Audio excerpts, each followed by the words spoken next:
അല്പസമയം ദൈവവചനത്തിൽ നിന്ന് ചില കാര്യങ്ങൾ നിങ്ങളെ ഓർപ്പിക്കുവാൻ താല്പര്യപ്പെടുന്നു.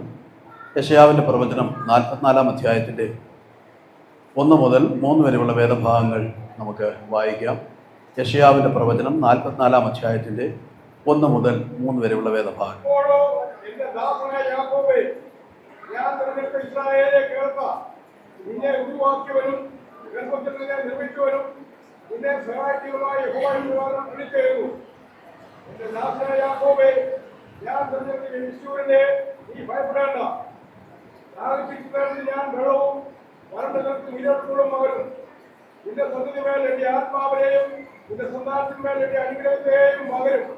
മതി.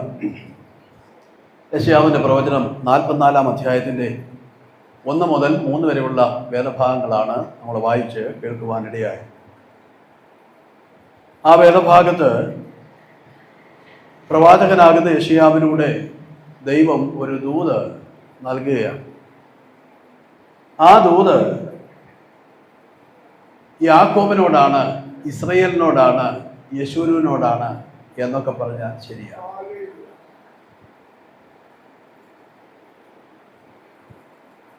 എന്താണ് അവിടുത്തെ പ്രധാനപ്പെട്ട ദൂത് എന്നുള്ളത് നമുക്ക് കാണാൻ സാധിക്കും. നിന്നെ ഉരുവാക്കി, നിന്നെ നിർമ്മിച്ചു, നിന്നെ സഹായിച്ചു. 3 കാര്യങ്ങളാണ് പറയുന്നത്. അതിൽ പറയുകയാണ്, ദാഹിച്ചിരിക്കുന്നിടത്ത് ഞാൻ വെള്ളവും വരണ്ട നിലത്ത് നീരൊഴുക്കുകളും പകരും. നിന്റെ സന്തതി മേൽ എൻ്റെ ആത്മാവിനെയും നിന്റെ സന്താനത്തിന്മേൽ എൻ്റെ അനുഗ്രഹത്തെയും എന്ത് ചെയ്യും? നമ്മൾ ഈ ഭാഗം ശ്രദ്ധിക്കുകയും വായിക്കുകയും ചെയ്യുമ്പോൾ, ഇപ്പോഴോ എൻ്റെ ദാസനായ യാക്കോബ്, ഈ പഴയ നിയമത്തിലായാലും പുതിയ നിയമത്തിലായാലും അബ്രഹാമിന്റെ തലമുറയെ ദൈവം സംബോധന ചെയ്യുന്നത് യാക്കോബിന്റെ പേരിൽ. എവിടെ നോക്കിയാലും നമ്മൾ അങ്ങനെയാണ് കാണുന്നത്. യാക്കോബിന്റെ പേരിൽ, അല്ലെങ്കിൽ യാക്കോബിന്റെ പേരായിരുന്നല്ലോ ഇസ്രയേലിന്റെ പേരിലാണ് എന്ത് ചെയ്യുന്നത്? സംബോധന ചെയ്യുന്നത്. എന്തുകൊണ്ടാണ് അബ്രഹാമിന്റെ പേരിലോ അബ്രഹാമിന്റെ മകനായിരുന്ന ഇസഹാക്കിന്റെ പേരിലോ ഇസ്രയേലിനെ സംബോധന ചെയ്യാതെ, അല്ലെങ്കിൽ അബ്രഹാമിന്റെ സന്തതിയെ സംബോധന ചെയ്യാതെ യാക്കോബിന്റെ പേരിൽ സംബോധന ചെയ്തു? അബ്രഹാമിനെ നോക്കിക്കേ. അബ്രഹാം ഒരു സാധാരണ മനുഷ്യനായിരുന്നു? അല്ല. തേജവനായ ദൈവം തനിക്ക് പ്രത്യക്ഷനായി, നിന്റെ ദേശം വിട്ട്, നിന്റെ ചാർച്ച വിട്ട്, നിന്റെ ഭൃതഭവനം വിട്ട് ഞാൻ നിന്നെ കാണിപ്പാനിരിക്കുന്ന ദേശത്തേക്ക് പോക എന്ന് പറഞ്ഞപ്പോൾ ഒന്നും നോക്കാതെ ഇറങ്ങി പുറപ്പെട്ടവനാര്? അബ്രഹാം. ഒരു സാധാരണ മനുഷ്യനായിരുന്നില്ല, ബഹുസമ്പന്നനായിരിക്കുമ്പോൾ തന്നെ യാതൊന്നും നോക്കാതെ ദൈവത്തെ അനുസരിച്ച് ഇറങ്ങി തിരിച്ചവനാണ് ആര്? ഇനി അല്പം കൂടെ മുമ്പോട്ട് ചെന്ന് ചോദിക്കേ. തനിക്കൊരു മകൻ ഉണ്ടായി, അവന്റെ പേര് ഇസഹാക്ക് എന്നായി. സ്വന്തം മകനെ കാണിപ്പിക്കാനിരിക്കുന്ന ദേശത്ത് കൊണ്ടുപോയി ഹോമയാഗം കഴിക്കണം എന്ന് ആവശ്യപ്പെട്ടപ്പോൾ സ്വന്തം ഭാര്യയോട് പോലും ഒരു വാക്ക് ആലോചിക്കാതെ മകനുമായി ഹോമയാഗത്തിന് പുറപ്പെട്ടവനാണ് ആര്? അബ്രഹാം. ഇനി അല്പം കൂടെ കടന്നു പറഞ്ഞാൽ, സ്വന്തം മകനെ കെട്ടി യാഗപീഠത്തിന്മേൽ കിടത്തി അവന് നേരെ വാളോങ്ങാൻ ഒരു മടിയുമില്ലാതിരുന്ന ഒരു പിതാവാണ് ആര്?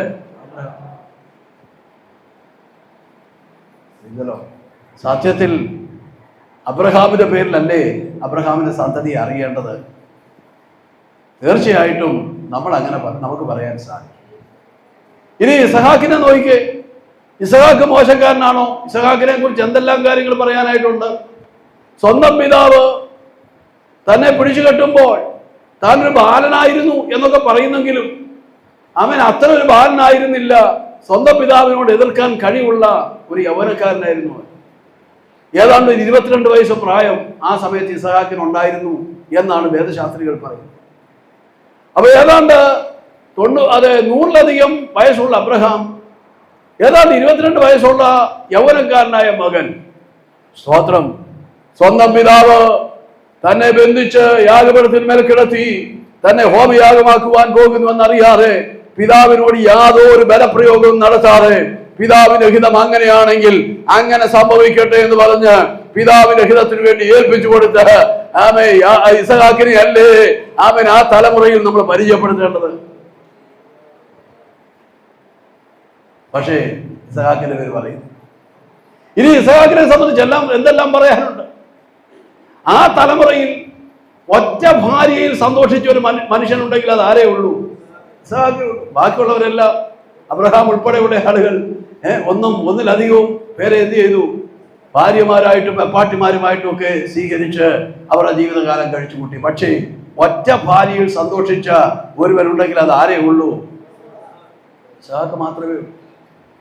ഇനിയും മുമ്പോട്ട് നോക്കിയാൽ ഫെലിസ്ത്യരെല്ലാം കൂടെ തനിക്ക് നേരെ ഒന്നിച്ചുകൂടി തന്നെ തകർക്കുവാൻ, തന്നെ ഇല്ലായ്മ ചെയ്യുവാൻ ഒരുങ്ങിയപ്പോൾ താൻ കുഴിച്ച കിണറ് അവരവകാശപ്പെട്ടപ്പോൾ യാതൊരു വൈമനുഷ്യവും കൂടാതെ വഴക്കുണ്ടാക്കാൻ നിൽക്കാതെ കുഴിച്ച കിണർ അവർക്ക് വിട്ടുകൊടുത്തിട്ട് മാറി കിണർ കുഴിച്ച് ഒരു വഴക്കിനോ ഒരു കലഹത്തിനോ പോകാതെ വിശ്വസ്തയോടെ നിന്ന ഒരു മനുഷ്യൻ. എത്ര നല്ലൊരു മാതൃകാ മനുഷ്യനാണ്. പക്ഷേ ഇസഹാക്കിന്റെ പേരിലല്ല ആ തലമുറ എന്ത് ചെയ്യുന്നത്? അറിയുന്നത്. സ്തോത്രം. പിന്നെ ആരുടെ പേരിലാണ് അറിയപ്പെടുന്നത്? യാക്കോബിന്റെ പേരിലാണ്. സ്തോത്രം. എന്താണ് അബ്രഹാമിനെ ഒഴിവാക്കി ഇസഹാക്കിനെ ഒഴിവാക്കി യാക്കോബിന്റെ പേര് എടുത്തു പറയാനുള്ള കാരണം എന്നുള്ളത് ബൈബിളിലെ ഒരു പഠന വിഷയമാണ്. സ്തോത്രം. പ്രിയമുള്ള ദൈവമക്കളെ, ഞാൻ മനസ്സിലാക്കിയ ഒരു സത്യം നിങ്ങളോട് പറയാം. ഒരേ ഒരു കാര്യമേ അതിനുള്ളൂ എന്നാണ് കരുതുന്നത്. ഒരു സാധാരണ മനുഷ്യനിൽ നിന്ന് ഒരു ദൈവ മനുഷ്യനായി മാറിയ എന്ന് പറഞ്ഞാൽ ജീവിതത്തിൽ ജനിച്ചപ്പോൾ ഉണ്ടായിരുന്ന പ്രാകൃത സ്വഭാവത്തിൽ നിന്ന് ദൈവിക ഇടപാടുണ്ടായപ്പോൾ ജീവിതത്തിന് സ്വയം മാറ്റം വരുത്തി ജീവിതത്തെ ക്രമീകരിച്ച ഒരു മനുഷ്യനുണ്ടെങ്കിൽ അത് യാക്കോബ് മാത്രമേ ഉള്ളൂ. അതുകൊണ്ടാണ് യാക്കോബിന്റെ പേര് ദൈവം എടുത്ത് ഉദ്ധരിക്കാൻ കാരണം. ഇതുപോലെ ഞാൻ ഈ കാര്യം ഓർപ്പിക്കുമ്പോൾ ദൈവമക്കളോടായി ഞാനൊരു സന്ദേശം ഈ അവസരത്തിൽ ഓർപ്പിക്കട്ടെ.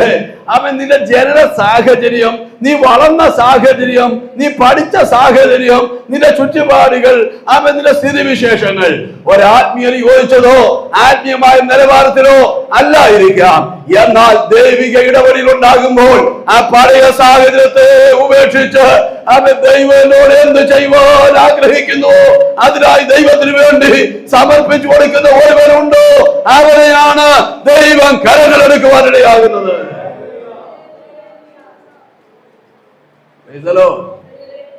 അല്പം കൂടെ മനസ്സിലാകുന്ന രീതിയിൽ പറഞ്ഞാൽ ദൈവം ഇടപെടുമ്പോൾ ജീവിതത്തെ മാനസാന്തരത്തിലേക്ക് നയിക്കുവാൻ, മാനസാന്തരപ്പെടാൻ ദൈവത്തിന്റെ ഇടപെടൽ ഉണ്ടാകുമ്പോൾ, ദൈവത്തിന്റെ പ്രവൃത്തി ഉണ്ടാകുമ്പോൾ മാനസാന്തരപ്പെടാൻ ഒരുവൻ തയ്യാറായാൽ അവനെയാണ് ദൈവത്തിന് കരങ്ങൾ എടുക്കുവാനായിട്ട് സാധിക്കുന്നത്. ദൈവം നമ്മളെ ഓരോരോ സാഹചര്യങ്ങളിൽ കൂടെ കടത്തി വിടുന്നത് ഇതെല്ലാം പോരാട്ടമാ, ബന്ധനമാ, അന്ധകാരമാ, പിശാച എന്ന് പറഞ്ഞിരിക്കാനല്ല. പിന്നെ സ്തോത്രം, ഓരോ സാഹചര്യത്തിൽ കൂടെ ദൈവം നമ്മളെ കടത്തിവിടുന്നത് നമുക്ക് ആഴമായ മാനസാന്തരം ആവശ്യമാണ്. ആ മാനസാന്തരത്തിലൂടെ, ആ മാനസാന്തരത്തിന്റെ അനുഭവത്തിലേക്ക് നമ്മളെ കടന്നു വരുമ്പോഴാണ് നമ്മുടെ ജീവിതത്തെ ദൈവം എന്നറിയാമോ കരങ്ങളെടുക്കാനിടയായിത്തീരുന്നത്, ദൈവം ഉപയോഗിക്കാനിടയായിത്തീരുന്നത് എന്ന് പറഞ്ഞാൽ മാനസാന്തരപ്പെടുന്നവനെ ദൈവം ഒരിക്കലും മറക്കുകയില്ല.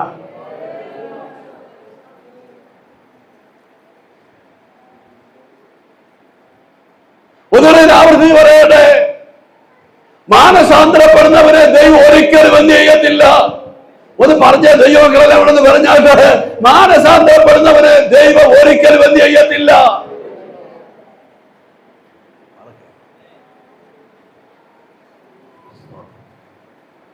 ജനിച്ചപ്പോ പേരെന്തായിരുന്നു? യാക്കോബ് എന്നായിരുന്നു അല്ലെ? യാക്കോബ് ഇടാൻ ഒരു കാരണമുണ്ട്. സ്തോത്രം. എന്താണെന്നുള്ളത് നമുക്കറിയാം. ഞാൻ ആ വാക്യങ്ങളിലേക്ക് കടക്കുന്നില്ല. അവൻ ജനിച്ചപ്പോൾ തന്നെ അവന്റെ സഹോദരന്റെ കുതികാൽ എന്ത് ചെയ്തിരുന്നു? ജന സാഹചര്യം അതായി. ജനിച്ചപ്പോൾ തന്നെ കുതികാൽ എന്ത് ചെയ്തിരുന്നു? യാക്കോബ് എന്നുള്ളതിന് ഉപായി എന്നൊക്കെ നമ്മൾ പറയുമെങ്കിലും സ്തോത്രം. ഉപായി എന്നുള്ളത് നമുക്ക് അങ്ങനെ പറയാനായിട്ട് സാധിക്കും. ദൈവജനത്തിന്റെ അടിസ്ഥാനത്തിൽ അത് തെറ്റാണെന്നൊന്നും ഞാൻ വ്യാഖ്യാനിക്കുന്നില്ല. സ്തോത്രം. യാക്കോബ് എന്ന വാക്കിന്റെ അർത്ഥം ദൈവത്താൽ സംരക്ഷിക്കപ്പെടുന്നവൻ. ഇനി മറക്കരുത് കേട്ടോ, ദൈവത്താൽ സംരക്ഷിക്കപ്പെടുന്നു. ദൈവത്താൽ സംരക്ഷിക്കും. സ്വഭാവം എങ്ങനെയുള്ളതായിരുന്നു? സ്തോത്രം. ഉപായം ഉള്ളതായിരുന്നെങ്കിലും, ഉപായി ആയിരുന്നെങ്കിലും, സ്വഭാവത്തിൽ ഉപായി ആയിരുന്നെങ്കിലും, സ്തോത്രം. ദൈവമക്കളെ, ഒരു കാര്യം മറക്കരുത്, അവന് പ്രത്യേകമായ ഒരു ദൈവിക സംരക്ഷണം ഉണ്ടായി. നമുക്ക് യാക്കോബിനോട് ചോദിക്കാം, യാക്കോബേ, ആ ബേഥേലിലും മറ്റുമൊക്കെ നീ ആ രാത്രിയിൽ കിടന്നുറങ്ങുമ്പോൾ, അത് വെളിമ്പ്രദേശമായിരുന്നല്ലോ, കാട്ടുമൃഗങ്ങളും അതുപോലെ തന്നെ ഇഴജാതികളും ഒക്കെ ഉള്ള ആ സ്ഥലത്ത്, ആ അന്ധകാരത്തിൻ്റെ രാത്രിയിൽ ഒരു വെട്ടമോ വെളിച്ചമോ ഒന്ന് പുതയ്ക്കാനൊരു പുതപ്പോ വെക്കാനൊരു തലമണയോ ഒന്നുമില്ലാത്ത സാഹചര്യത്തിൽ നീ കിടന്നുറങ്ങിയ ആ രാത്രിയിൽ നിന്റെ പ്രത്യേക കഴിവുകൊണ്ടാണോ ആ രാത്രിയിൽ നിന്നെ ഒന്നും ആക്രമിക്കാതിരുന്നത്? യാക്കോബ് ഒരു കാര്യം പറയും, അല്ലേ, അല്ല, അതുകൊണ്ടൊന്നുമല്ല. അവിടെ കിടന്നുറങ്ങിയാലും എന്നെ സംരക്ഷിക്കുന്ന ഒരു ദൈവം. കരങ്ങളൊക്കെ ഒന്ന് ഉയർത്തി ദൈവത്തിന് സ്തോത്രം ചെയ്താട്ട് ദൈവത്തിന്റെ പൈതല് ഞാനും നീയും കിടന്നുറങ്ങി ആ സ്ഥലത്ത് നിന്നെ ആക്രമിക്കുവാൻ, നീ പാർത്തയിടത്ത്, നീ സഞ്ചരിച്ച വഴിയിൽ, നീ സഞ്ചരിച്ച വാഹനത്തിൽ നിനക്ക് അപകടം സംഭവിക്കാൻ, അനർത്ഥം സംഭവിക്കുവാൻ, നിന്റെ ജീവനെ എടുക്കുവാൻ പ്രാപ്തിയുള്ളത് പലതും നിന്റെ ജീവിതത്തിന് നേരെ ഉണ്ടായിട്ടും അവിടെയും നിന്നെ സംരക്ഷിച്ചതിന്റെ കാരണം മറ്റൊന്നുമല്ല. അവിടെ ദൈവത്തിന് നിന്നെ കൊണ്ട് ഒരാവശ്യമുണ്ട്. ദൈവത്തിന് നിന്നെ കുറിച്ച് പദ്ധതിയുണ്ട്.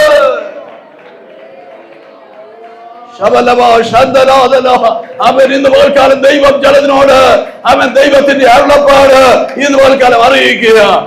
നീ വന്നെത്തിയിരിക്കുന്ന സാഹചര്യം അടുത്ത പ്രഭാതത്തിൽ നീ ഉണർന്ന് എഴുന്നേൽക്കാതിരിക്കത്തക്ക നിലയിൽ, നിന്റെ ജീവനെ അപകരിക്കത്തക്ക നിലയിലുള്ള അപകരണ ശക്തികൾ നിനക്ക് ചുറ്റും വാഴുമ്പോൾ, അതിന്റെ മധ്യത്തിൽ ദൈവത്തിന്റെ പൈതല് നിനക്ക് സംരക്ഷണം തരുന്ന ഒരു സ്വർഗമുണ്ടെന്ന് ഇന്ന് നോക്കാൻ ദൈവാത്മാവ് ശക്തമായി ദൂത് പറയുക. ദൈവോധനത്തെ ഏറ്റെടുത്ത് ദൈവത്തെ ആരാധിക്കാൻ കഴിയുന്ന ദൈവമക്കൾ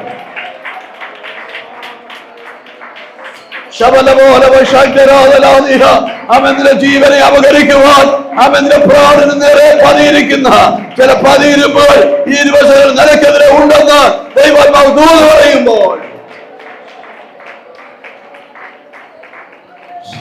ദൈവിക സംരക്ഷണത്തിന് വേണ്ടി നീ ദൈവത്തോട് പ്രാർത്ഥിക്കണം. ഞാൻ പറയട്ടെ, മാനുഷ്യമായ നിലയിൽ മനുഷ്യനെത്ര സംരക്ഷണം കിട്ടിയാലും, മനുഷ്യനെത്ര സംരക്ഷിച്ചാലും സംരക്ഷണത്തിനെല്ലാം പരിധികളുണ്ട്, പരിമിതികളുണ്ട്.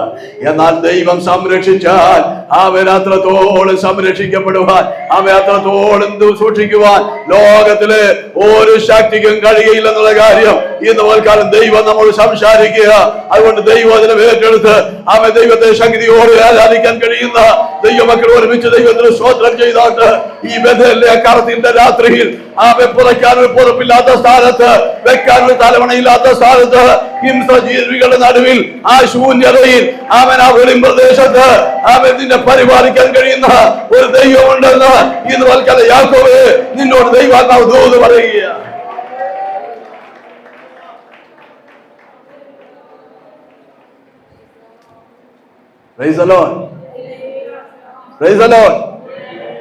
ഇവിടെ ഈ വായിച്ച വേദഭാഗത്ത് യാക്കോബിന്റെ 3 പേരുകൾ കാണുന്നുണ്ട്. ഒന്നാമത്തെ പേര് ഏതായിരുന്നു? ആദ്യം തുടങ്ങുന്ന എങ്ങനെയാ? ഇപ്പോഴോ എന്റെ ദാസനായ യാക്കോബ്. ഇനി ഇച്ചിരി കഴിഞ്ഞ് വന്നപ്പോ പറഞ്ഞു, ഞാൻ തിരഞ്ഞെടുത്ത ഇസ്രായേലേ. സ്തോത്രം. ഇനി ഇച്ചിരി കഴിഞ്ഞപ്പോ എന്നാ പറഞ്ഞു? നിങ്ങൾ ശ്രദ്ധിക്കുന്നുണ്ടോ? ഇച്ചിരി കഴിഞ്ഞപ്പോ എന്താ പറഞ്ഞു? ഞാൻ തെരഞ്ഞെടുത്ത യേശുവിനെ. സ്തോത്രം. അപ്പോ 3 പേരുകൾ ഇവിടെ പറയുക. ഏതൊക്കെയാ പറഞ്ഞേ? ഒന്ന്, അവൻ ആദ്യം യാക്കോബായിരുന്നു. പക്ഷെ യാക്കോബായിരുന്നവനെ എന്ത് ചെയ്തു? ദൈവം ഇസ്രായേലാക്കി മാറ്റി. അത് അധികം കാലം മുമ്പോട്ട് പോകുന്നതിന് മുമ്പ് അവന്റെ ജീവാവസാനം വന്നപ്പോ ദൈവം ഒരു പേരിട്ടു, ഇനി നീ ഇസ്രായേലും അല്ല, നീ ആരാണെന്ന് അറിയാമോ? നീ യേശുവിനാ. സ്തോത്രം. പ്രിയമുള്ള ദൈവമക്കളെ, എന്തുകൊണ്ടാണ് ഒരു മനുഷ്യന്റെ ജീവിതത്തിൽ ഇങ്ങനെ മാറ്റങ്ങൾ വന്നുകൊണ്ട് തുടങ്ങിയത്? എന്തുകൊണ്ടാണ് ഇങ്ങനെ മാറി മാറി വന്നത്? ഒറ്റ കാരണം ഞാൻ ആദ്യം പറഞ്ഞ് നിങ്ങൾ ശ്രദ്ധിച്ചു കാണാം. അവൻ ജീവിതത്തിൽ ദൈവിക ഇടപെടൽ ഉണ്ടായപ്പോൾ ജീവിതത്തെ വ്യത്യാസപ്പെടുത്തുവാൻ അവൻ തയ്യാറായി. ജീവിതത്തിൽ ദൈവിക ഇടപെടൽ ഉണ്ടായപ്പോൾ അവൻ ജീവിതത്തെ വ്യത്യാസപ്പെടുത്താൻ അവൻ തയ്യാറായി. സ്തോത്രം. മുണ്ടകയത്തുള്ള ദൈവമക്കളോട് അയാൾ സംസാരിച്ചുകൊണ്ടിരിക്കും. ദൈവത്തിന്റെ ഇടപെടൽ നിങ്ങളുടെ ജീവിതത്തിലുണ്ടാകുമ്പോൾ, എന്റെ ജീവിതത്തിലുണ്ടാകുമ്പോൾ, ഞാൻ എന്നെ ഒഴിവാക്കിയല്ല, ആമേൻ, നമ്മളെ എല്ലാം ഇവിടെ ചേർന്നാ പറയുന്നത്. ആമേൻ. ദൈവത്തിന്റെ ഇടപെടൽ നിന്റെ ജീവിതത്തിലുണ്ടാകുമ്പോൾ, ദൈവം നിന്നെ ഓരോരോ അവസ്ഥയിൽ വിടുവിക്കുമ്പോൾ, ആമേൻ, നീ എന്ത് ചെയ്യണമെന്ന് അറിയാമോ? ജീവിതത്തിൽ വ്യത്യാസമുള്ളവനായി, മാനസാന്തരമുള്ളവനായി ആമേൻ ഓരോ സ്റ്റെപ്പും മുമ്പോട്ട് വെക്കാൻ തയ്യാറായാൽ അവിടെ ദൈവം നിന്നെ അനുഗ്രഹിപ്പാനിടയായി. യാക്കോബിന്റെ ജീവിതത്തിൽ പ്രസംഗത്തിന്റെ ഒരു ഇൻട്രൊഡക്ഷൻ ആയതേ ഉള്ളൂ, ഏറെക്കുറെ നമ്മുടെ സമയം തീർന്നു വരിക. എങ്കിലും അല്പകാര്യം കൂടെ പറഞ്ഞ് അവസാനിപ്പിക്കേണ്ടിയിരിക്കുന്നല്ലോ, അതുകൊണ്ട് ഞാൻ മുമ്പോട്ട് വരിക. സ്തോത്രം. അവന്റെ ജീവിതത്തെ സംബന്ധിച്ചിടത്തോളം ജനനം മുതൽ പെനിയൽ വരെയുള്ള കാലഘട്ടം അവൻ യാക്കോബായിരുന്നു. അതായിരുന്നു സത്യം. പെനിയൽ വെച്ചാണല്ലോ അവന്റെ പേരെങ്ങനാക്കി മാറ്റിയത്. ശ്രദ്ധിച്ചാട്ട് നോക്കിയേ, അവന്റെ ജീവിതത്തെ സംബന്ധിച്ചിടത്തോളം അവന്റെ ജനനം മുതൽ പെനിയൽ വരെയുള്ള കാലഘട്ടം എങ്ങനെയുള്ളതായിരുന്നു? അവൻ വാസ്തവത്തിൽ ആരായിരുന്നു? യാക്കോബ്. പെനിയൽ വെച്ചാണ് അവന്റെ ജീവിതത്തെ എന്ത് ചെയ്യുന്നത്? വ്യത്യാസപ്പെടുന്നത്. അപ്പൊ അവൻ പെനിയൽ മുതൽ നമ്മൾ തുറന്നിങ്ങോട്ട് നോക്കിയാൽ സ്തോത്രം, അവന്റെ കാലഘട്ടം അവൻ ഇസ്രായേൽ എന്ന പേരിൽ തന്നെ ജീവിച്ചു. എന്നാൽ അവന്റെ ജീവാവസാനം വന്നപ്പോൾ ദൈവം അവന്റെ പേര് മാറ്റിയിട്ടു. ഇനി ഇതിന്റെ പേര് എങ്ങനെയായിരിക്കും എന്നറിയാമോ? യേശുരു. ഇപ്പൊ പറഞ്ഞു യാക്കോബ് എന്ന പേരിന്റെ അർത്ഥം ഞാൻ പറഞ്ഞു. എന്തായിരുന്നു യാക്കോബ് എന്ന പേരിന്റെ അർത്ഥം? ഉപായി എന്ന് പറഞ്ഞുകൊണ്ട് തെറ്റില്ല. ഉപായമായിരുന്നു സ്വഭാവമെങ്കിലും ദൈവം അവനെ എന്ത് ചെയ്തുകൊണ്ടിരുന്നു? സംരക്ഷിച്ചുകൊണ്ടിരുന്നു. കാരണം ദൈവത്തിന് അവനെ ആവശ്യമുണ്ട്. അതുകൊണ്ടാണ് ദൈവം അവനെ എന്ത് ചെയ്തത്? സംരക്ഷിച്ചുകൊണ്ടിരുന്നു. ആ കാലഘട്ടത്തെ ഒന്ന് വിലയിരുത്തി നോക്കിയാൽ ഈ യാക്കോബിന്റെ ഒരു പ്രത്യേകത എന്ന് പറയുന്നത്, യാക്കോബ് ഒത്തിരി അഡ്വാൻസായി ചിന്തിക്കുന്നവനായിരുന്നു. ഒത്തിരി അഡ്വാൻസായിട്ട് ചിന്തിക്കുന്നത്. അവൻ ജനിച്ചത് അന്യനായിട്ടാണ് ജനിച്ചത്. ചേട്ടന്റെ അന്യനായിട്ടാണ് എന്ത് ചെയ്തത്? അവൻ ജനിച്ചു. ചേട്ടന് ഈ കാര്യത്തെക്കുറിച്ചൊന്നും ചിന്തയില്ല. വേട്ടയാടണം, ഇറച്ചി തിന്നണം, പിന്നെ ശാപ്പാട്ടടിക്കണം, പിന്നെ പുള്ളി ഇങ്ങനെ നമ്മുടെ നാടൻ ഭാഷ പറഞ്ഞാൽ റെസ്റ്റോറൻറ്റുകളിൽ നിറങ്ങി എന്ത് ചെയ്തു? എവിടെ തീറ്റ് കിട്ടിയാലും എന്ത് ചെയ്തു? അത് സ്തോത്രം, വിശ്വാസിയാണെന്നോ രക്ഷിക്കപ്പെട്ടതാണെന്നോ എന്നുള്ള വിചാരമില്ല. അടിയന്തരത്തിന് വിളിച്ചാലും പോവും, പിന്നെ ചാത്തത്തിന് വിളിച്ചാലും പോവും, പിന്നെ മാമോദിസായിക്ക് വിളിച്ചാലും പോവും, പിന്നെ കാരണം തിന്നണം. സഭായത്തിന് വന്നില്ലേലും വേണ്ടി എന്ത് ചെയ്യും?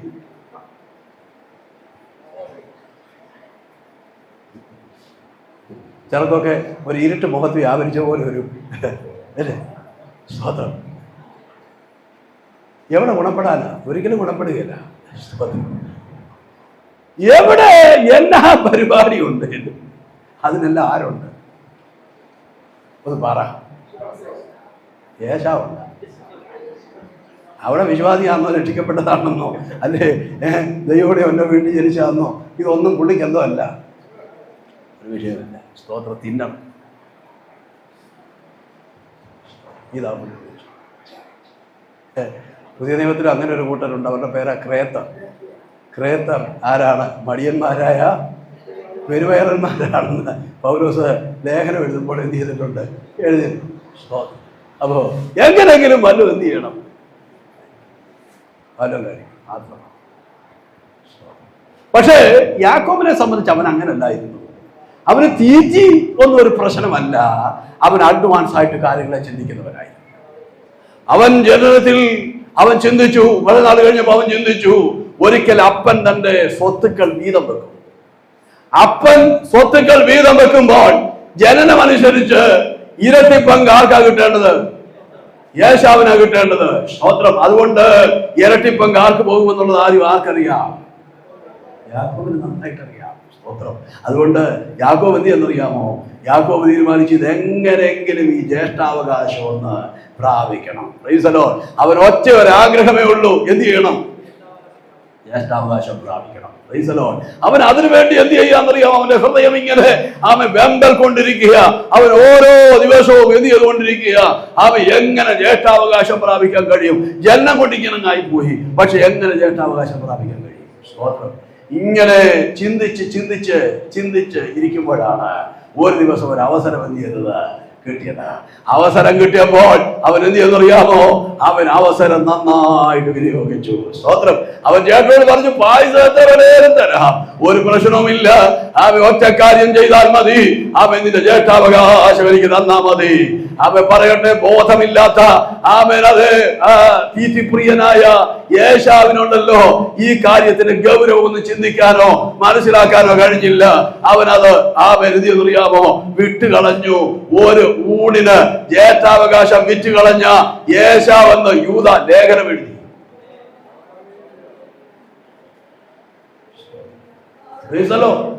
ഇന്ന് മക്കൾ, ദൈവമക്കളെ, നമ്മള് രക്ഷിക്കപ്പെട്ടെന്നോ അല്ലെ പണം കാട്ടിറക്കിയൊന്ന് മുങ്ങിയെന്നോ അല്ലെങ്കിൽ സ്വോത്രം ഏതെങ്കിലും ഒരു സഭയിൽ അംഗമായെന്നോ 10-15 രൂപ സ്വോത്ര കാഴ്ച കൊടുത്തെന്നോ അല്ലെ ഓട് പണിക്ക് ഏതാണ്ട് നക്കാപ്പിച്ച് കൊടുത്തെന്നോ എവിടെയാ നീ കൊടുത്തത്? കർത്താവ് ഒത്തിരി തന്നപ്പോ അതിനകത്ത് എന്ത് ചെയ്തതാ? അല്ലേ? സ്തോത്രം. അതിനകത്തൊന്ന് ഇച്ചിരി എന്ത് ചെയ്തതാ? പണ്ടായിട്ട് പറഞ്ഞ പോലെ കർത്താവ് പിന്നെ 1 കോടി ലോട്ടറി അടിക്കാമെങ്കിൽ 10 ലക്ഷം ഞാൻ സഭയ്ക്ക് കൊടുത്തേക്കാം. കർത്താവിന് എന്തൊരു സോക്കേടാണെന്നറിയാം. 1 കോടി ഇവന് കൊടുത്തേച്ചാൽ അതിനകത്തൊന്നും എന്ത് ചെയ്യാൻ?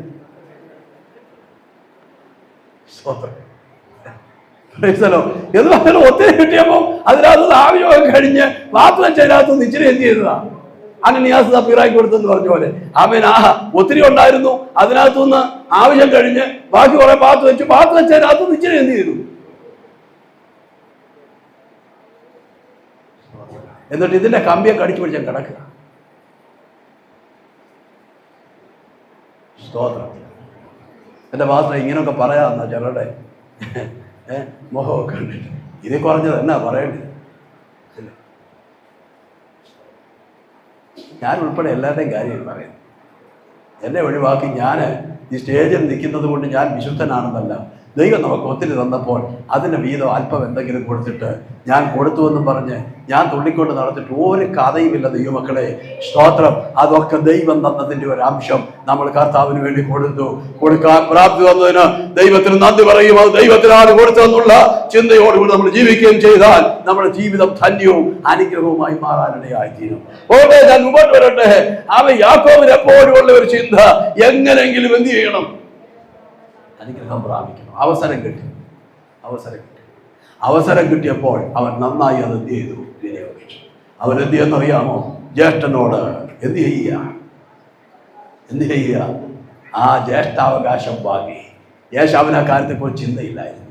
ഇന്ന് മക്കൾ എന്നെ ശ്രദ്ധിക്കുന്ന ദൈവമക്കളോട് എനിക്കൊരു സന്ദേശം പറയാനായിട്ടുള്ളത്, ആമേൻ, ജനനം കൊണ്ട് നീ അനുഗ്രഹത്തിന് യോഗ്യനല്ലെങ്കിലും നിന്റെ മനസ്സിന്റെ ഉള്ളിൽ നിനക്കൊരു ദൈവകൃപ പ്രാപിക്കണമെന്നും നിനക്ക് നന്നായി ജീവിക്കണമെന്നും നിനക്ക് നിത്യതയിൽ പോകണമെന്നും ആഗ്രഹമുണ്ടോ? ആമേൻ, അതിനുള്ള ആഗ്രഹമുണ്ടോ? പരിശുദ്ധാത്മാവിനെ പ്രാപിക്കാൻ നിനക്ക് ആഗ്രഹമുണ്ടോ? പ്രാരംഭത്തിൽ സഹോദരൻ ആത്മകത്തിൽ ദൂരം പറഞ്ഞു.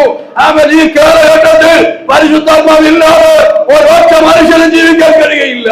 ഈ തലമുറയിൽ പരിശുദ്ധാത്മാവിനെ പ്രാപിച്ച് ദൈവശക്തിയിൽ ദൈവത്തെ ആരാധിക്കുവാൻ ദൈവത്തിന്റെ പൈതലെ നിനക്കൊരു ആവലുണ്ടോ എന്ന് ദൈവാത്മാവ് ഇതുപോൽക്കാലം പേരിലൂടെ ചോദിക്കുക.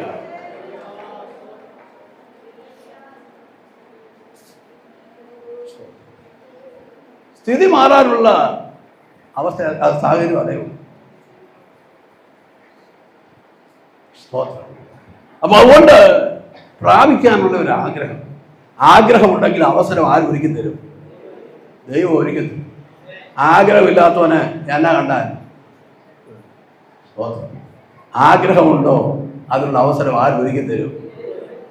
ദൈവം ഒരുക്കി തരും. ദൈവം ഒരുക്കി കൊടുത്ത അവസരം നോക്കിക്കേ, ആര് വിനിയോഗിച്ചു? നന്നായിട്ട് ആര് വിനിയോഗിച്ചു? യാക്കോബ് വിനിയോഗിച്ചു. എവിടെ അവസരം കിട്ടിയാലും നാം ദൈവികമായ അനുഗ്രഹങ്ങൾ ഞാൻ പറയുമ്പോ ഭൗതികം എന്നൊക്കെ നമുക്ക് തോന്നും, പക്ഷെ അതൊക്കെ പ്രാപിക്കാൻ ആര് തയ്യാറായിരുന്നു? യാക്കോബ് തയ്യാറായി. ഇനി വിവരിക്കാൻ എന്തിനുണ്ടെങ്കിലും മുമ്പോട്ട് പോവുക. അങ്ങോട്ട് ചെന്ന് അമ്മായിപ്പൻ്റെ അടുക്കൽ ചെന്നു. അമ്മായിപ്പൻ്റെ അടുക്കൽ ചെന്ന് അമ്മായിപ്പൻ പറഞ്ഞു, വെറുതെ നിനക്ക് തീറ്റി തരാനൊന്നും ഇവിടെ പറ്റുകയില്ല, നീ ഇനി നാളെ പോലെ എന്ത് ചെയ്യണം? നമുക്കറിയാമല്ലേ, ഈ പെണ്ണ് കെട്ടി ആദ്യം കൊണ്ട് ചെല്ലുമ്പോൾ ഈ വിരുന്നും മരുന്നും ഒക്കെ കിട്ടുമ്പോൾ നമ്മൾ വിചാരിക്കും, അയ്യോ ഇത് തന്നെ സ്വർഗമെന്ന് വിചാരിക്കും അല്ലേ. പണ്ടാരന് പറഞ്ഞ പോലെ ആദ്യം കോഴിയെ തരും, പിന്നെ കോഴി മുട്ട തരും, പിന്നെ കോഴിയെ ഓടിക്കുന്നത് പോലെ ഓടിക്കും എന്ന് പിള്ളേരോട് ഫലമായിട്ട് എന്ത് ചെയ്തു പറഞ്ഞ് ഞാൻ ഓർക്കുന്നുണ്ട്. സ്തോത്രം എന്ന് പറഞ്ഞ പോലെ ഇതൊക്കെയാണ് ഒരു സ്വാഭാവികമായ ലോകത്തിന്റെ നിലവാരം എന്നൊക്കെ പറയുന്നത്. അതുകൊണ്ട് ആദ്യം ചെന്നപ്പം ലാഭം നല്ല ആടിനെയൊക്കെ കൊന്ന് ആട്ടിറച്ചി കറിയും പിന്നെ നല്ല ചാപ്പാടും ഒക്കെ എന്ത് ചെയ്തു, നന്നായിട്ട് കൊടുത്തു അല്ലേ. സ്തോത്രം അടിപൊളി ജീവിതം. സ്തോത്രം കുറെ കഴിയുമ്പോൾ പറഞ്ഞു, ഈ പരിപാടി ഒന്നും നടക്കുകയില്ല, വേല എടുക്കാതെ ഇവിടെ എന്ത് ചെയ്യാനൊക്കത്തില്ല, ഇവിടെ ജീവിക്കാനൊന്നും പറ്റുകയില്ല. അതുകൊണ്ട് നീ പോയി ആടിനെ എന്ത് ചെയ്യാൻ പറഞ്ഞു, മേയ്ക്കാം. കുറെ ആടിനെ കൊടുത്തപ്പോൾ യാക്കോബ് ചോദിച്ചു, ഞാൻ മേയ്ക്കാം, കൂലിയല്ല. ഉടനെ ലാഭം പറഞ്ഞു, സ്തോത്രം ഒരു കാര്യം ചെയ്തു, പുള്ളിയും മറുകും വരയുള്ളതല്ല നീ എന്ത് ചെയ്തു എടുത്തു. സ്തോത്രം പുള്ളിയും മറുകും വരയില്ലാത്തതൊക്കെ അത് എനിക്ക് സ്തോത്രം എന്ന് പറഞ്ഞു. യാക്കോബ് പറഞ്ഞു ഓക്കെ സമ്മതിച്ചു. ഈ പുള്ളി എന്ത് ചെയ്തറിയാം, ആടിനെയുമായിട്ട് പോയി. ആട് ആരുടെ കയ്യിലാണ്? യാക്കോബിന്റെ കയ്യിലല്ലേ. യാക്കോബിന് അറിയാൻ വയ്യാത്ത ടെക്നിക്ക് വല്ലതും ഉണ്ടോ? പുള്ളി ആട് വെള്ളം കുടിക്കാൻ വരുമ്പോൾ എന്ത് ചെയ്യാൻ തുടങ്ങി, പുന്നയുടെയും അരിഞ്ഞിൻ്റെയും ബദാമിൻ്റെയും ഒക്കെ വൃക്ഷം കൊണ്ടുവന്നിട്ട് അതിന് കൊമ്പിൻ്റെ തോല് പൊളിച്ച് അത് വെള്ളത്തിനകത്ത് എന്ത് ചെയ്തു ഇട്ടുകൊടുത്തു. അവൻ ആടുകൾ ചെനയേൽക്കുമ്പോൾ ഇത് കണ്ടുകൊണ്ട് ചെനയേറ്റു. ജനിച്ചതെല്ലാം എങ്ങനെയായി? ഇതിനകത്തൊക്കെ ഒരുപാട് ആത്മീയ തൂതുകൾ കിടക്കുക. പ്രിയമുള്ള ദൈവമക്കളെ, നമ്മൾ രക്ഷിക്കപ്പെടുന്ന സമയത്ത് നമ്മൾ എന്ത് കണ്ട് രക്ഷിക്കപ്പെടുന്നുവോ അവൻ രക്ഷിക്കപ്പെടുന്നത് അനുസരിച്ചായിരിക്കും നമ്മുടെ ജീവിതത്തിന്റെ ഭാവി. സ്തോത്രം. മനുഷ്യരായ ദൈവമക്കൾ കർത്താവിനെ സ്തോത്രം ചെയ്താൽ അവൻ നീ വീണ്ടും ജന്മം പ്രാപിക്കുമ്പോൾ അവൻ നീ എന്ത് കാണുന്നുവോ ആ കാണുന്ന അനുസരിച്ചായിരിക്കും നിന്റെ ജീവിതത്തിന്റെ ഭാവി. അവൻ ക്രൂശ് കണ്ടാണ് നീ രക്ഷിക്കപ്പെട്ടതെങ്കിൽ, അവൻ രക്ഷകനായ യേശുവിനെ ജീവിതത്തിൽ കണ്ടാണ് നീ രക്ഷിക്കപ്പെട്ടതെങ്കിൽ, നിന്റെ ജീവിതം മുഴുവൻ നീ കർത്താവിനായി സമർപ്പിക്കപ്പെടാനിടയായി. സ്തോത്രം. പല ആളുകളും രക്ഷിക്കപ്പെട്ടത് ആമേ ക്രൂശിക്കപ്പെട്ട യേശു അല്ലെ, തൊലി പൊളിക്കപ്പെട്ട വൃക്ഷം അല്ലേ. ആമേ പറയാമല്ലോ, അത് 2000 വർഷങ്ങൾക്ക് മുമ്പ് കാൽവിടെ കുലകളത്തിൽ നമുക്ക് വേണ്ടി യാഗമായി തീർന്ന, നമുക്ക് വേണ്ടി പരമയാഗമായി തീർന്ന നമ്മുടെ കർത്താവായ യേശു ക്രിസ്തുവിനെ കാണിക്കുക. ആമേ ക്രൂശിന്റെ ദർശനത്തോടുകൂടെ വീണ്ടും ജനിക്കപ്പെട്ട വിശ്വാസിക്ക് എവിടെയായിരുന്നാലും അവന്റെ അകത്ത് ആ ആത്മീയ തീഷ്ണത ഉണ്ടായിരുന്നു. സ്തോത്രം. പല ആളുകളും രക്ഷിക്കപ്പെട്ടെന്ന് പറയുന്നത് വേറെ പലതും കണ്ട. സ്തോത്രം. അങ്ങനെ കണ്ട് രക്ഷിക്കപ്പെട്ടവർക്കൊന്നും ദൈവകൃപയിൽ എന്ത് ചെയ്യാനൊക്കത്തില്ല. പണ്ടൊരു അച്ഛൻ പ്രസംഗിച്ചുകൊണ്ടിരുന്നപ്പം അമ്മച്ചി ഭയങ്കരമായിട്ടിരുന്ന് കരഞ്ഞെന്നാ പറയുന്നത്, ഭയങ്കര കരച്ചിൽ. സ്തോത്രം. അപ്പോ അച്ഛൻ വിചാരിച്ചു, അച്ഛന്റെ പ്രസംഗം ഇറച്ചു ഏറ്റെന്നൊക്കെ എന്ത് ചെയ്തു വിചാരിച്ചു, ഇന്ന് ഏതായാലും അമ്മച്ചിക്കുള്ള ദൂത് തന്നെയാണ് സംസാരിച്ചെന്നൊക്കെ പറഞ്ഞു ചിന്തിച്ചു.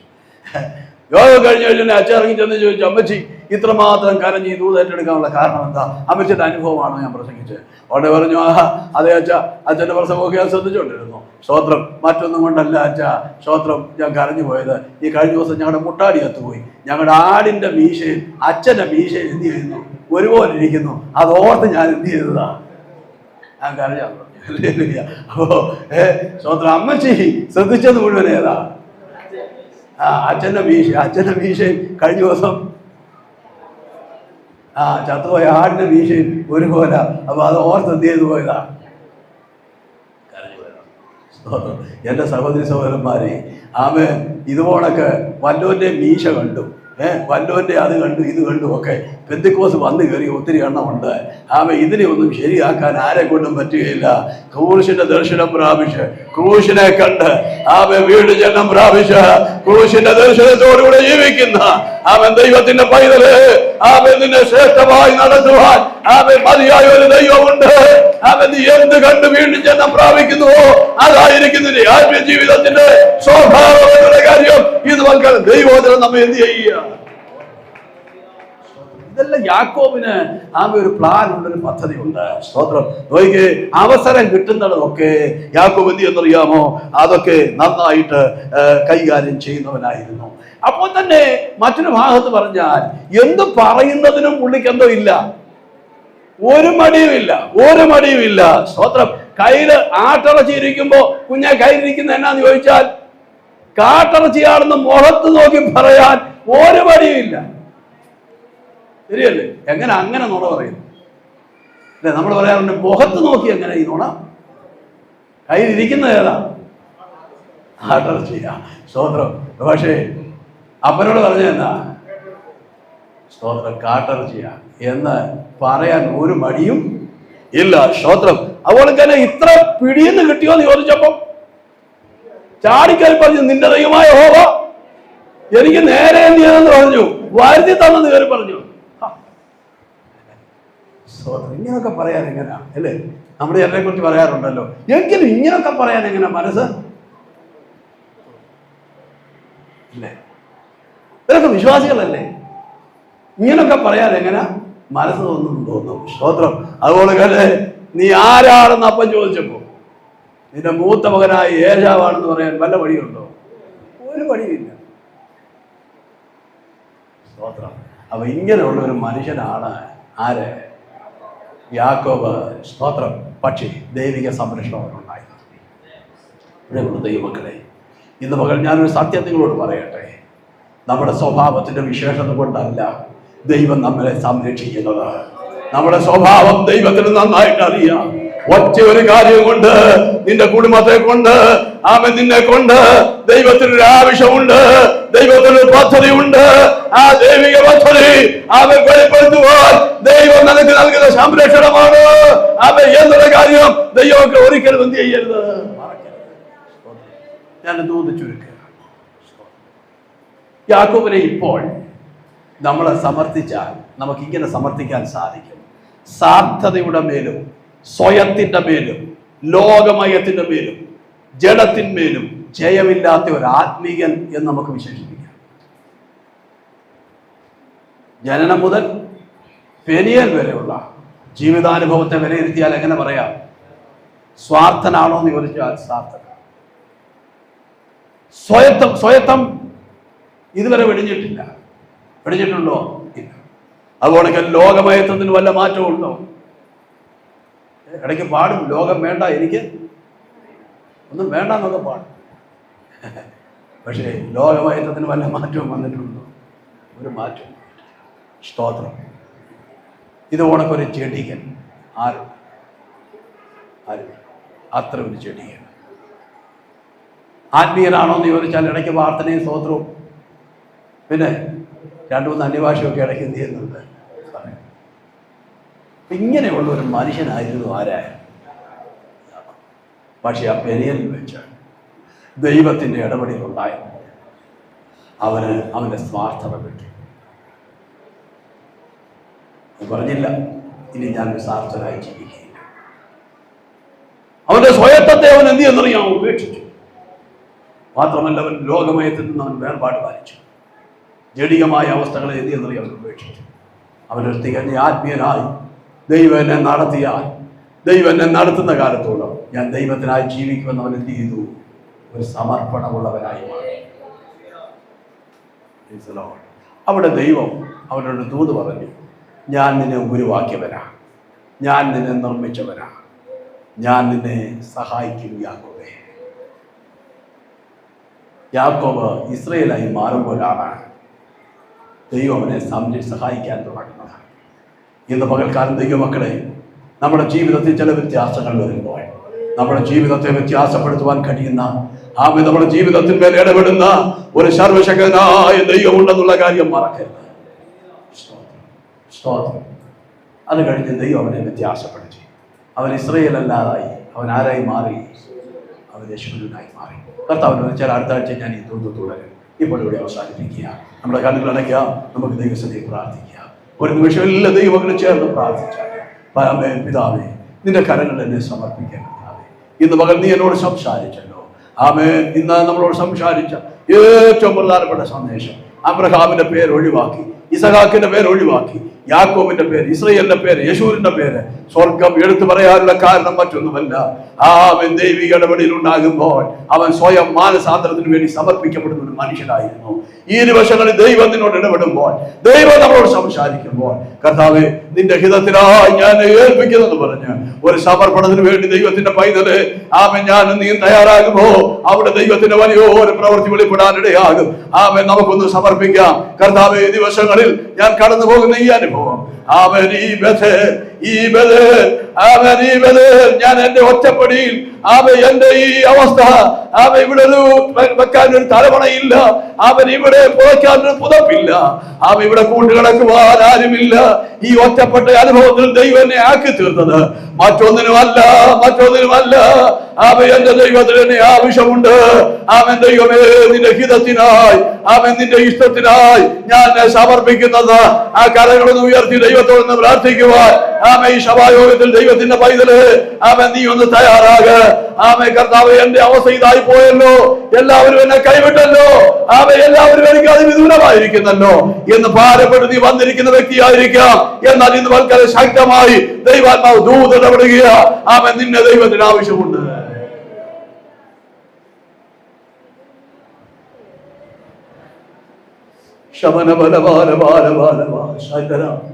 ദോഷമായിട്ടൊന്നുമെന്നോ എന്റെ ദാതൻ ചെയ്യുക ഇല്ല. ദോഷമായിട്ടൊന്നും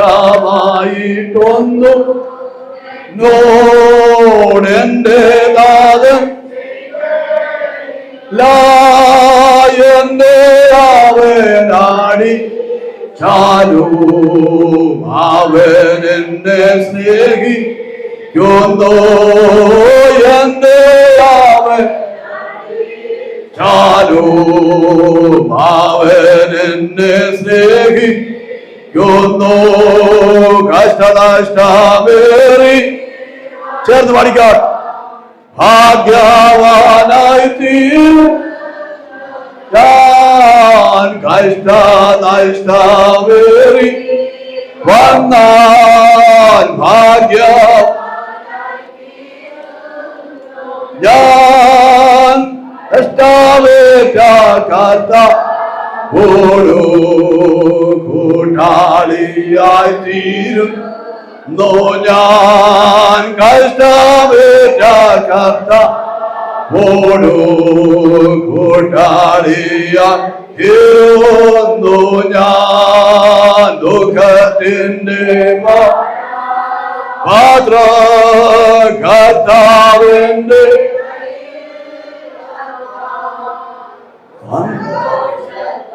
യാലോ വാങ്ങി ഹല്ലേലൂയ ഞാൻ സന്തോഷത്തോ വാങ്ങി ഹല്ലേലൂയ. പ്രിയമുള്ള ദൈവമേ, ഇന്ന് മകൻ ഞങ്ങളോട് സംസാരിച്ച ദൈവവചനത്തിനായി കർത്താവേ, ജീവിതത്തിന്റെ ഓരോ സാഹചര്യങ്ങളിൽ വ്യത്യാസപ്പെടുന്ന മനുഷ്യരായി, വ്യത്യാസം വരുന്ന മനുഷ്യരായി ഞങ്ങളുടെ ജീവിതമായി തീരേണ്ടതിന് ഞങ്ങളെ തന്നെ ദൈവസന്നിധിയിൽ ഒരിക്കൽ കൂടെ പിതാവേ, തൽക്കരങ്ങൾ ഞങ്ങളെ നിന്റെ ജനത്തിനായി സ്തോത്രം. സംസാരിച്ച വചനത്തിന്മേൽ ദൈവം അത്ഭുതം പ്രവർത്തിക്കും യേശുവിൻ നാമത്തിൽ തന്നെ ആമേൻ. ഇപ്പോൾ എല്ലാവരും എഴുന്നേറ്റ് നിൽക്കും.